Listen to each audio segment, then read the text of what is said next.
Hello ways அனைவருக்கும் வணக்கம். இங்கு பெண்களின் மதிப்பு வெறும் 110 ரூபாய் தான். இளைய மகன் பெண் ரத்தத்தை எடுத்துக்கொள்கிறான். மேலும் அந்த மகனின் தலையில ஒரு மச்சம் வைக்கப்படுகிறது. திருமணத்துக்கு முன்பு யாருக்காவது குழந்தை பிறந்தா அவர்கள் ஆற்றங்கரையில 4 மூங்கில்கள்ல விடப்படுவது வழக்கம். அவர்களை பொறுத்தவரை மறுபிறவி இல்ல. இந்த சமூகம் பொதுவாக முரோங்ஸ் என்று அழைக்கப்படுகிறது. முரோங் என்ற சொல் மக்கள் என்று பொருள்படும். மிஸ்டர் மற்றும் முரோங் ஆகியவற்றிலிருந்து பெறப்பட்டது. மனித சமூகத்தின் 4வது பெரிய பழங்குடியினர். அவர்கள் மலைப்பகுதியின் ஆழத்தில் வாழ்கின்றனர். மோரியன குழுவினரின் வாழ்க்கை முறை மற்றும் பழக்க வழக்கங்கள் மிகவும் விஸ்தரமானது. அவற்றை பற்றி தான் இன்று நாம் பார்க்க போகிறோம். இந்த பழங்குடி மக்களின் ஆடை மிக குறைவான ஆடைகளையே அணிகின்றனர். ஜூன் மாதத்தில் விளையும் பருத்தியிலிருந்து கிடைக்கும் நூலை கொண்டு தங்களுக்கு தேவையான அனைத்து ஆடைகளையும் அவர்களே தயாரித்துக் கொள்கிறார்கள். பெண்கள் வங்காய எனப்படும் ஒரு வகை குட்டை ஆடையை அணிகிறார்கள். இங்கு தொப்புளுக்கு கீழே அணியப்படுகிறது. இது முழங்காலின் மேற்புறத்திலிருந்து இடுப்பு வரை அணியப்படுகிறது. இந்த துணி 8 முதல் 10 அங்குலம் அகலம் வரை மட்டும் கொண்டது. இந்த துணியின் நடுப்பகுதி யாரோ ஒருவரால் எம்ப்ராய்டரி செய்யப்பட்டிருக்கும் அல்லது கையால செய்யப்பட்டிருக்கும். முக்கிய நோக்கம் அந்தரங்க உறுப்புகளை ஏதேனும் ஒரு வகையில மறைப்பதாகும். மேலும் பெண்கள் தங்கள் தலைமுடிய தலையின் பின்புறத்தில் கட்டிக்கொள்கிறார்கள். பெண்கள் தங்கள் கால்களில் காக்கான் அதாவது நூபுர் மற்றும் தேல் சின்னத்தை அணிகிறார்கள். ஆண்கள் தங்கள் தொடைகளுக்கு இடையில ஒரு துணியை அணிகிறார்கள். அந்த துணி அவர்களின் இடுப்பை சுற்றி கட்டப்படுகிறது. ஆனா நவீன காலம் மோர் சமூகத்திலும் வேறொன்றுள்ளது. அதனால்தான் சந்தைக்கு செல்லும் போது ஆண்கள் லுங்கி மற்றும் பெண்கள் கமாவும் அணிந்திருப்பதை காணலாம். பெண்களைப் போலவே ஆண்களும் தங்கள் தலைமுடிய நீளமாக வளர்த்து நெற்றியில் வைத்திருக்கிறார்கள். அது ஒரு தலைப்பாகையால மூடப்பட்டிருக்கும். 2ஆம் நிலை பெண்களுக்கு 110 ரூபாய் மட்டுமே செலவாகும். முரோம் சமூகத்துல திருமணம் 3 வழிகளில் செய்யப்படுகிறது. உதாரணமா ஒரு ஆணும் பெண்ணும் ஓடி போய் திருமணம் செய்து கொள்ளலாம் மற்றும் குடும்ப திருமணம் மூலமாகவும் திருமணம் செய்து கொள்ளலாம். முரோம் சமூகத்துக்கு ஒரு குறிப்பிட்ட பூசாரி இல்ல, பெரியவர்களால செய்யப்படுகிறது. சமூக அமைப்பின் மொழியில முரோம் சமூகத்துல காதல் திருமணமும் நிச்சயிக்கப்பட்ட திருமணமும் பொதுவானது. ஒரு இளம் ஆண் 16 வயதை எட்டும்போது மற்ற முரோம் பெண்களை கவரவும் சரியான துணையை தேர்ந்தெடுக்கவும் முரோம் சமூகத்துல நுழைகிறான். முரோம் பழக்க வழக்கங்களின்படி அவன் தன் தலைமுடிய பின்னலிட்டு வைத்திருப்பான். அவன் தன் தலைப்பாகையிலேயோ அல்லது பின்னல்லையோ பூக்களை வைத்திருப்பான் அலங்காரம் செய்வதற்காக. இளைஞர்கள் பொதுவாக முரோம் சமூகம் அவர்களுக்கு தங்கள் வாழ்க்கை துணையை தேர்ந்தெடுக்கும் உரிமையை வழங்குகிறது. ஆனா வாழ்க்கை துணை தேர்ந்தெடுக்கப்பட்டாலும் இரு பெற்றோரின் அனுமதியும் தேவைப்படுகிறது. மேலும் திருமணம் எந்த காரணத்துக்காகவும் முறிக்கப்பட்டா கணவன் தன் மனைவிக்கு கொடுத்த அனைத்து பொருட்களையும் திரும்ப பெறுவான். மேலும் மனைவி தன் நகைகளை தன் தந்தை வீட்டுக்கு கொண்டு செல்வார். சில சமயங்களில் குழந்தை திருமணமும் நடக்கிறது. வழக்கத்தின்படி மோர் சிறுவர்கள் தங்கள் மகள்களின் உடலுக்காக 110 ரூபாயும் தாய்ப்பாலின் விலையாக 10 ரூபாயும் செலுத்துகிறார்கள். இந்த தொகைகள் செலுத்தப்பட வேண்டியதாக கருதப்படுகிறது. இருப்பினும் ஒரே பழங்குடியில் நடக்கும் திருமணங்கள் மத ரீதியாக கருதப்படுகிறது. தடை எண் 3 ரத்தத்தால் திலகமிடுதல். திருமணத்துக்கு முன் சுதந்திரமாக உடலுறவு கொள்வதற்கு அப்படி எந்த தடையும் இல்லை. இருப்பினும் சாதியில தற்செயலாக ஒரு பெண் கர்ப்பமானா ஒரு சடங்குக்கு பிறகு அவளுக்கு திருமணம் செய்து வைக்கப்படுகிறது. திருமண நாளன்று ஒரு வாமா அல்லது சேவல் வெட்டப்படுகிறது. சேவலின் கழுத்திலிருந்து வரும் துடுப்பில் ஊத்தப்படும் ரத்தத்தில் குடும்பத்தைச் சேர்ந்த ஒரு வயதானவர் தனது நடுவிரலை பயன்படுத்துறாரு. சிறிதளவு ரத்தத்தை கொண்டு அவர் சிறுவன் மற்றும் சிறுமியின் தலையில திலகமிடுறாரு. இவ்வாறு திருமண விழா அடிப்படையில இளம் வயதிலேயே நிறைவடைகிறது. முரோம் தம்பதிகள் திருமணத்துக்கு பிறகு அடிப்படையில யாருனாவது அல்லது ஏதேனும் ஒரு குடும்பத்துடன் வாழ்கிறார். திருமணமான தம்பதியருக்கு குழந்தைகள் இருந்தா அவர்கள் ஒரு தனி வீட்டை கட்ட வேண்டும். முதல் மனைவி இறந்தா கணவன் மீண்டும் திருமணம் செய்ய அனுமதி பெற்றாலும் திருமணம் செய்து கொள்ளலாம். இது பொதுவாக பெண்களின் விஷயத்தில் தான் நடக்கிறது. அதே சமயத்தில் முரோம் சமூகத்தைச் சேர்ந்த ஒரு குழந்தை பிறந்தா அவர்கள் 4 மூங்கில்களை ஓரத்தில் வைப்பார்கள். அங்கே ஒரு கோழியை வைத்து அதன் ரத்தத்தை மூங்கிலின் மீது பூசுவார்கள். அவ்வாறு செய்வதால அந்த குழந்தையின் நலனுக்காகவும் கடவுள் கிராமத்தின் மீது பிரியப்படுவார் என்று நம்பி கிராம மக்கள் ஒன்றாக ஒரு சிறப்பு பிரார்த்தனை செய்வார்கள். சூரியன் பெண்மையின் குழுவின் உறுப்பினராகவும் சந்திரன் ஆண்மையின் குழுவின் உறுப்பினராகவும் இருப்பது போன்றவை அவர்களின் நம்பிக்கை.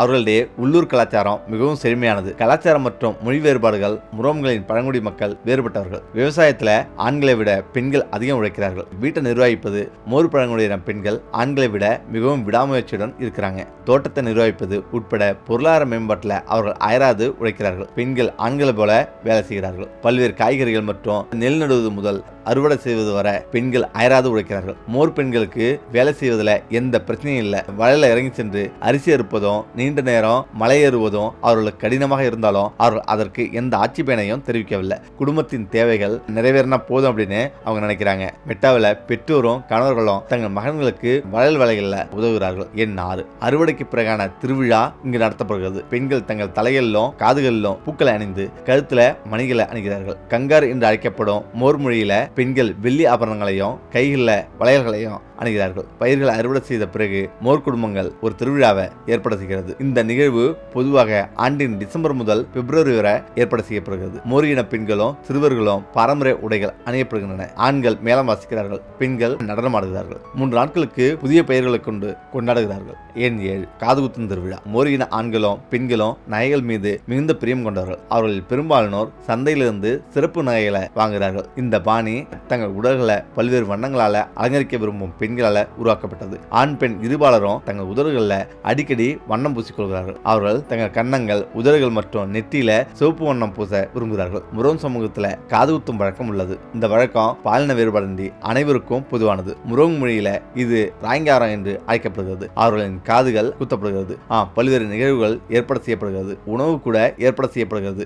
உணவும் மற்றும் மதுவும் கொடுக்கப்படுகிறது. மொராங் மக்கள் ஒரு நாளைக்கு 2 முறை அரிசி சாப்பாடு சாப்பிடுகிறார்கள் மற்றும் அனைத்து வகையான இறைச்சிகளும் மொராக்களிடையே உட்கொள்ளப்படுது. அவர்கள் தங்கள் உணவுகளில் குறைவான மசாலா பொருட்களை பயன்படுத்துகிறார்கள். உலர்ந்த அல்லது பதப்படுத்தப்பட்ட மீன் அவர்களின் விருப்பமான உணவுகளில் ஒன்றாகும். இவர்களில் மோர் சமூகத்தில் மிகவும் பிரபலமானது.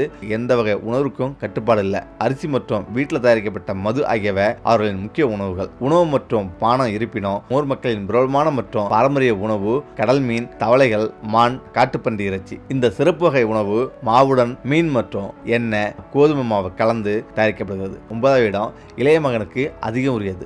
சொத்துரிமை மலைவாழ் பழங்குடியினரே தாய் வழி சமூக அமைப்பு பரவலாக இருந்தாலும் முரோங்கிகளின் சமூக அமைப்பு தந்தை வழி சமூகமாகும். இதுல தந்தை குடும்பத்தின் தலைவராக இருக்கிறார். இதன் காரணமா முரோங் சமூகம் பெண்களின் சமூக அந்தஸ்து அல்லது நிலை குறித்து மிகவும் தீவிரமாக உள்ளது. அதனால்தான் அவர்களின் சமூகத்துல பல்வேறு அம்சங்கள்ல சிறுவர்களே சொத்தின் முக்கிய வாரிசுகளாக இருந்தாலும் சிறுமிகளுக்கு முழு அந்தஸ்து வழங்கப்படுகிறது. ஆனா மூத்த மகனுக்கு பதிலாக இளைய மகனே அதை பெறுகிறான். சொத்தின் பெரும்பகுதி இவனுக்கே கிடைக்கிறது. ஏனெனில் மோர் சமூகத்தின் பழக்கவழக்கங்களின்படி முதுமையில பெற்றோர்கள் இளைய மகனுடன் வாழ்கிறார்கள். அதனால்தான் இளைய மகன் செல்வத்தையும் பெறுகிறான். சில சமயங்களில் ஒற்றை குடும்பம் காணப்படுகிறது. ஆனா மோர் சமூகத்துல கூட்டு குடும்பம் குடும்பத்தின் வாழ்க்கை முறை மேலானது என நினைக்கின்றனர். மின்சாரம் இல்ல. மோர்கள் அடிப்படையில தங்கள் வீடுகளை மலையின் உச்சியில கட்டுகிறார்கள். பெரும்பாலான சந்தர்ப்பங்கள்ல மலையின் உச்சியில உள்ள அவர்களின் வீடுகள் மூங்கில் மற்றும் மரத்தாலானது. உள்ளூர்ல மச்சாங்கர் என்று அழைக்கப்படுகிறது. ஒவ்வொரு வீட்டிலும் 3 அல்லது அதற்கு மேற்பட்ட அறைகள் உள்ளது.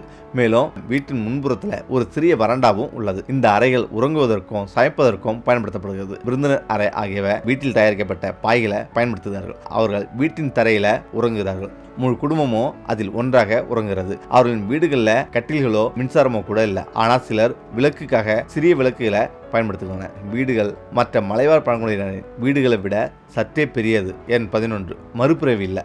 இயற்கை வழிபாட்டாளர்கள் அவர்கள் இந்த வாழ்க்கையே எல்லாம் என்று கருதுகிறார்கள். அவர்களை பொறுத்தவரை மறுபிறவி இல்லை. அவர்களுக்கு புனித நூல் எதுவும் இல்லை.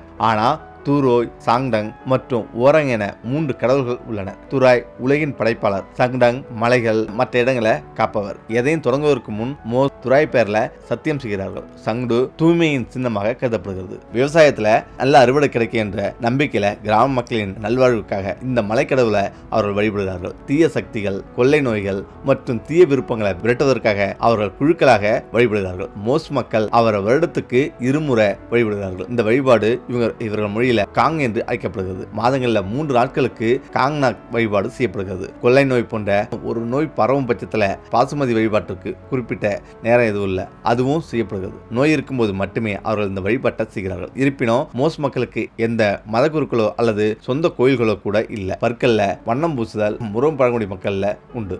பெண்களைப் போலவே சிறுவர்களும் தங்கள் தலையில நீண்ட முடிய வைத்திருக்கிறார்கள். ஆண்களும் பெண்களும் தங்கள் தலை, காதுகள் மற்றும் கழுத்துல பல்வேறு வகையான மலைப்பூக்களை அணுகிறார்கள். மேலும் சிறுவர்கள் தங்கள் தலைமுடிய ஒரு கொண்டையாக கட்டுகிறார்கள். மோர்ஸ் மக்கள் அவர்கள் தங்கள் பற்களுக்கு இடையில ஒருவித வண்ணப்பசையை வைக்கிறார்கள். உண்மையில் இரும்பு சூடாக்கி அதை பச்சை மூங்கில் வைத்து அதிலிருந்து வரும் சாட்டை தங்கள் பற்கள்ல பூசுகிறார்கள். சிதையில தகனம் செய்யும் வரை இந்த சமூகத்தைச் சேர்ந்த பலர் பாடுகிறார்கள் மற்றும் இசை வாசிக்கிறார்கள். மீண்டும் கிரம்மா எனப்படும் மற்றொரு மதத்தின்படி மோரா சமூகத்தைச் சேர்ந்த ஒருவர் இறக்கும்போது அவரது உடல் 1 வாரம் வரை வீட்டில் வைக்கப்படுகிறது. ஆற்றங்கரையில் உள்ள சிதையில இறந்தவரின் உடலை தகனம் செய்வதற்கு முன்பு அவர்கள் பன்றிகள், ஆடுகள் மற்றும் சேவல்களை அறுத்து பரிமாறுகிறார்கள். இந்த விழா பாடியும் ஆடியும் கொண்டாடப்படுகிறது. முரோங்களின் அன்றாட வாழ்வில் பௌத்த மதத்தின் செல்வாக்கை காண முடிந்தாலும் அவர்களில் ஒரு பிரிவினர் கிறித்துவத்தையும் கிரமா எனப்படும் ஒரு புதிய மதத்தையும் பின்பற்றுகிறார்கள். எண் 14 திருமணமான பெண்களின் நடனம். மோர் சமூகத்தில் பல்வேறு வகையான நடனங்கள் நிகழ்த்தப்படுகிறது. நடனத்தின் போது சிறுவர்களும் சிறுமிகளும் தங்கள் கன்னங்கள், உதடுகள் மற்றும் நெற்றியில வண்ணம் பூசிக்கொள்கிறார்கள். நடனத்துக்கு முன்பு 15 முதல் 20 மோர் இளைஞர்கள் ஒரு பிரேவிடயத்தில்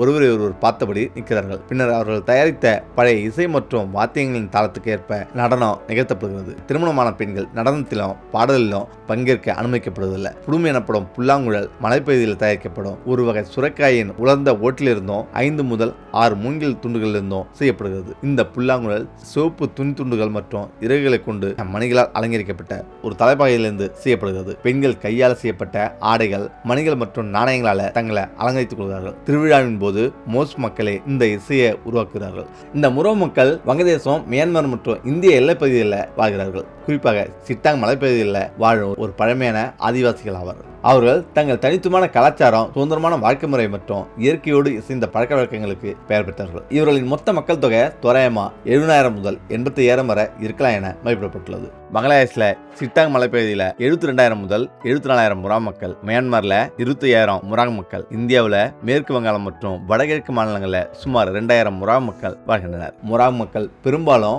மலைகளில் பாரம்பரிய விவசாய முறையை சார்ந்து வாழ்கின்றனர். அமைதியை விரும்பும் இவர்கள் சாதி பிரிவுகள் இன்றி அனைவரும் சமமானவர்களாக வாழ்கின்றனர். சிறிய குக்கிராமங்களில் மூங்கில் வீடுகளை அமைத்து வாழ்கின்றனர். இவர்கள் தங்களை இம்ரோஸ்வா மனித இனம் என்று அழைக்கிறார்கள். முரு என்ற தனித்துவமான சீன திபெத்திய மொழியை பேசுகிறார்கள். இவர்கள் இயற்கையை வழிபடுவர்களாகவும் மலை பிரதேசங்களின் ஆவிகளை நம்புபவர்களாகவும் உள்ளனர். முரோங் மக்கள் கலை மற்றும் கைவினைப் பொருட்கள்ல திறமையானவர்கள். மூங்கில் கொண்டு கலைப்பொருட்கள் செய்வதிலும் பாரம்பரிய இசைக்கருவிகளை இசைப்பதிலும் கைத்தந்தவர்கள். இயற்கையோடு ஒன்றி வாழும் இவர்கள் தங்கள் பகுதிகளில் காணப்படும் பல்வேறு மூலிகைகளை மருத்துவத்துக்காக பயன்படுத்துகின்றனர். காய்ச்சல், இருமல், காயங்கள் போன்றவற்றுக்கு காட்டுத் தாவரங்களின் வேர்கள் மற்றும் இலைகளை பயன்படுத்தி மருத்துவம் பார்க்கும் பழக்கம் இவர்களிடம் உள்ளது. முக்கியமாக முரோங் பழங்குடி மக்களின் பாரம்பரிய வாழ்க்கை முறை மற்றும் கலாச்சாரத்தை கண்டு நீங்க ஆச்சரியப்படலாம்.